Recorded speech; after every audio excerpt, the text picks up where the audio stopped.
Bueno, ya casi 2 años del ingreso al Congreso del proyecto que crea una AFP estatal, la presidenta Michelle Bachelet anunció durante la cuenta pública del pasado 21 de mayo que apurará la tramitación de esta iniciativa. Queremos profundizar en este tema. Nos acompaña David Bravo, quien es director del Centro de Encuestas de la Universidad Católica y además fue presidente de esta comisión asesora sobre el sistema de pensiones, que se llamó también Comisión Bravo y que citó la presidenta con ese nombre en esta cuenta pública.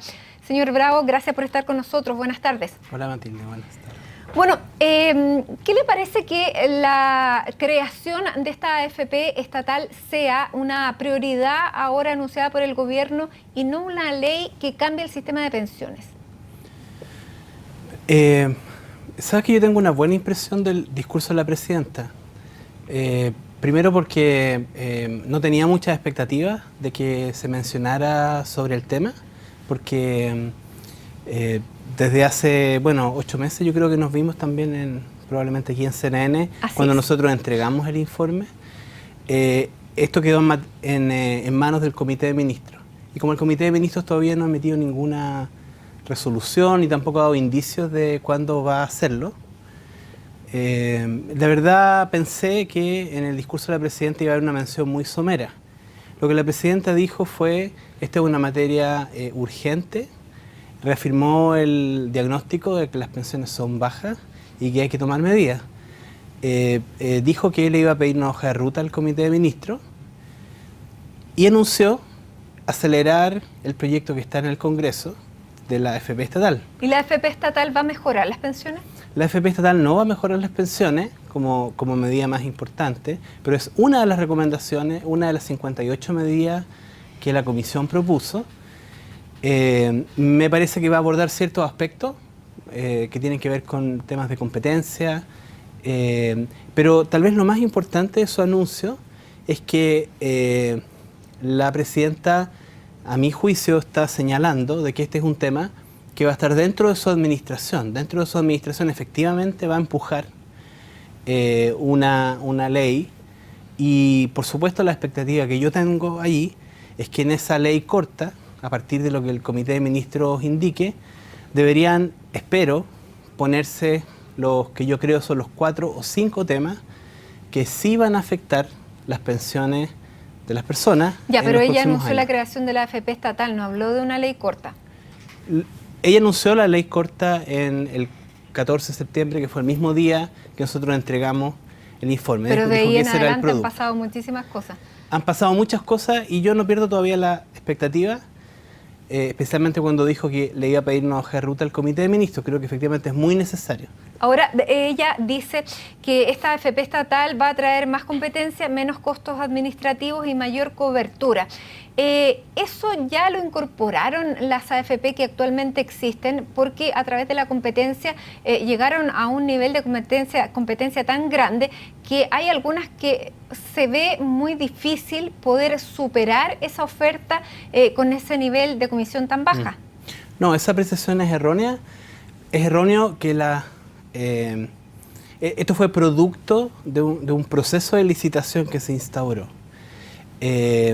Por lo tanto, no es algo que se dio naturalmente. Efectivamente, las AFP han competido y se han entrado al mercado AFP con comisiones muy bajas. ¿Cuál es la proporción?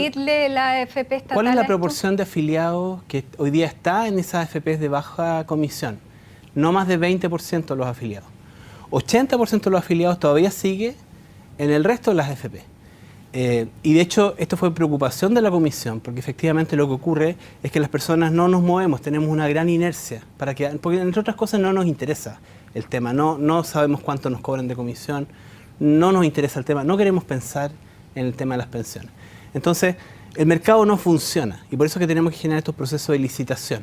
De hecho, la comisión propuso que se hiciera una licitación especial para antiguos afiliados, porque estas AFP entran en proceso de licitación con nuevos afiliados, pero los antiguos siguen estando allí.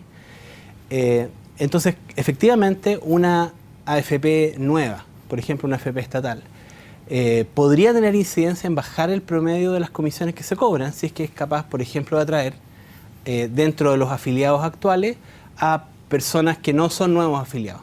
no necesariamente tiene que entrar a beneficiar al resto del mercado compitiendo con la más baja. Pero, exactamente cómo lo va a hacer es un tema que tiene que definirse la propia institución cuando empiece a funcionar. Ahora, esto le traería un costo al Estado, porque implementar una AFP estatal que tenga cobertura nacional tiene que salir del bolsillo y del dinero de alguna parte. Capacitar a toda la gente que se necesita va a tener que tener algún subsidio estatal.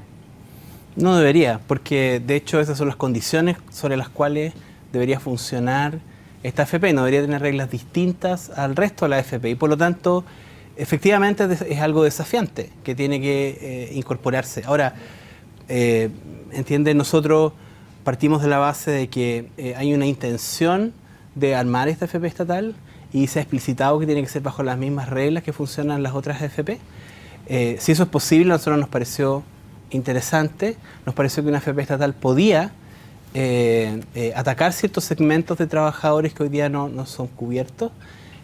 Y cuando hicimos la medición en la comisión, en la encuesta, las personas mayoritariamente decían que les interesaba una AFP estatal y que eventualmente se cambiaría a una AFP estatal.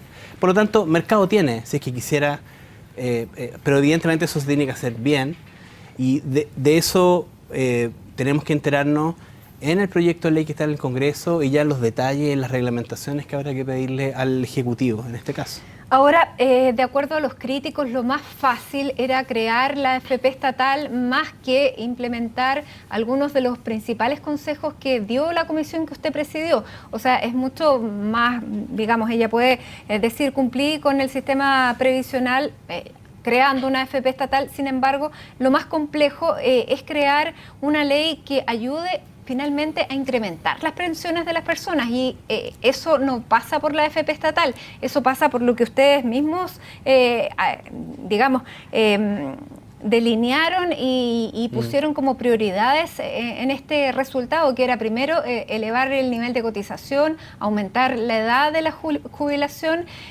también crear un sistema solidario y eso tendría que ser proyecto de una ley. Y aparentemente no hay piso político para una ley que hable de estos temas que generarían también costos para empresarios, para trabajadores y costo político también. Era más fácil crear la AFP estatal que asumir efectivamente llevar a puerto estas ideas que sí van a aumentar la jubilación de las personas. Bueno, hay que reconocer que la AFP estatal está en el programa de gobierno y este es un proyecto que ingresó antes incluso de que la comisión siquiera empezara a dar sus primeros pasos en términos del trabajo. Pero efectivamente la presidenta suspendió el trámite del proyecto de ley de AFP estatal hasta que la comisión entregara su informe para ver si efectivamente tenía o no tenía respaldo o quería ver los antecedentes. Nosotros entregamos nuestro informe que tiene 58 propuestas y una de esas propuestas es efectivamente refuerza la idea de la AFP estatal, pero es una de 58 medidas. Porque lo que se pretende es mejorar las pensiones de las personas, porque esa es la idea central, digamos, el problema central es cómo mejoramos las pensiones. ¿Y cómo se mejoran las pensiones, David Bravo? Mira, hay muchas dimensiones, quiero decir que hay muchas dimensiones relevantes y por eso es que nosotros pusimos 58 propuestas y no 3. De todas maneras, hay 4 que son importantes. Si tú me preguntas, hay 4 que son importantes. Y nosotros... ¿Qué son? ¿Qué son?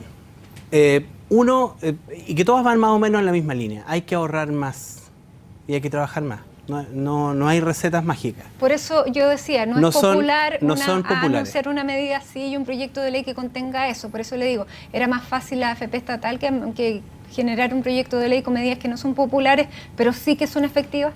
Si estuviéramos a fin del año 2017 te diría que sí, que realmente desgraciadamente así fue, pero en realidad estamos todavía con un par de años, casi un par de años de gobierno por delante, de esta administración, y yo guardo fundada expectativa de que la presidenta, que hizo la reforma más importante al sistema de pensiones desde el año 80, que instauró este sistema de pensiones solidaria que ha significado un mejoramiento muy significativo en las personas de menores ingresos. Esta misma presidenta que convocó a esta comisión, que el día que nosotros le entregamos el informe, en vez de decir, bueno, lo vamos a estudiar, básicamente indicó que iba a haber un comité de ministros y bueno, y ahora le ha puesto una hoja de ruta. Yo tengo la expectativa de que en esta materia, y todavía tenemos este año, creo yo, se concentre en el liderazgo que se requiere para mejorar las pensiones. Para mejorar las pensiones, estas escuálidas pensiones que tenemos y que están proyectadas para 10 años más, requerimos ahorrar más, con lo cual requiere pasar del insuficiente 10% que tenemos a un 14%, y nosotros decimos, mire, esto que va a ser de cargo del empleador, de todas maneras se tiene que implementar gradualmente para que no afecte negativamente la economía. En el promedio de la OCDE es 20%. Exacto, este es un primer paso importante. En segundo lugar, tenemos que trabajar más, para lo cual, lamentablemente, las edades de pensión van a tener que subir. En el intertanto, lo más urgente es que la edad de pensión de las mujeres suba a 65 años, que se iguale con la de los hombres. Hemos visto en estos días cómo Chile sigue incrementando sus expectativas de vida. Es el país que más ha aumentado sus expectativas de vida y se está envejeciendo más rápido en la región. Y no es compatible a los 60 años. Hoy día a los 60 años no es una edad de retiro. Hay que hacer muchas cosas, fortalecer el mercado laboral, pero las edades de retiro tienen que incrementarse. Solamente ese efecto aumentaría 40% las pensiones de las mujeres. Hay que fortalecer el pilar solidario aún más, aumentando el monto en un 20%, y nosotros señalamos también que había que llevarlo al 80% de la población. Esto cada vez tiene que irse universalizando, va a ser un piso de las pensiones. Y en cuarto lugar, yo diría, está el tema de los independientes. No podemos dar el mensaje de que los trabajadores independientes no coticen, deben estar obligados a cotizar. Eso ya estaba en la reforma del 2008, correspondía que se implementara este año, se chuteó por 3 años, tal como está la ley en el Congreso, o ya pasó esa ley, en 3 años más se va a volver a chutear, porque no hay ninguna gradualidad creíble. Y por lo tanto, yo esperaría que también en esta famosa ley que se mande en esta administración, vaya dibujada una gradualidad creíble. Por ejemplo, los independientes van a cotizar el primer año un 2%, el segundo año un 4%, hasta llegar al 10% o lo que sea. Pero empiece de una vez, porque en realidad la gradualidad está por empezar hace mucho tiempo, la obligatoriedad, y de hecho no ha partido. Esas 4 medidas que son muy sustantivas, implica que en el caso de las mujeres las pensiones se van a duplicar. En el caso de los hombres van a aumentar significativamente, no se van a duplicar, pero aumentan mucho más fuerte las pensiones de las mujeres. Con esto llegaríamos a tener pensiones o tasas de reemplazo que serían equivalentes a la media de las pensiones de la OCDE. Pero esto todo queda a discrecionalidad de esta hoja de ruta que requerimos efectivamente del liderazgo de una administración de gobierno que diga efectivamente las pensiones fueron un legado en mi primera administración, y en esta segunda administración es posible que sea un legado. Necesitamos rayar la cancha. A lo mejor las medidas no se pueden implementar todas el primer año, es evidente, por ejemplo en el caso de la Pilar Solidario, pero necesitamos que quede rayada la cancha para que esto se implemente en 4 años o en 6 años. Esa es mi expectativa. Yo todavía pienso que eso es posible y quisiera interpretar que los párrafos que puso la presidenta sobre esta materia en el mensaje presidencial van en esa dirección. Muy bien. David Bravo, muchísimas gracias por estar con nosotros en este día hablando de este anuncio que ha hecho la presidenta sobre la creación de estas AFP estatales y esta hoja de ruta que es la que en definitiva podría aumentar el monto de jubilación. Muchísimas gracias. Gracias, Matilde.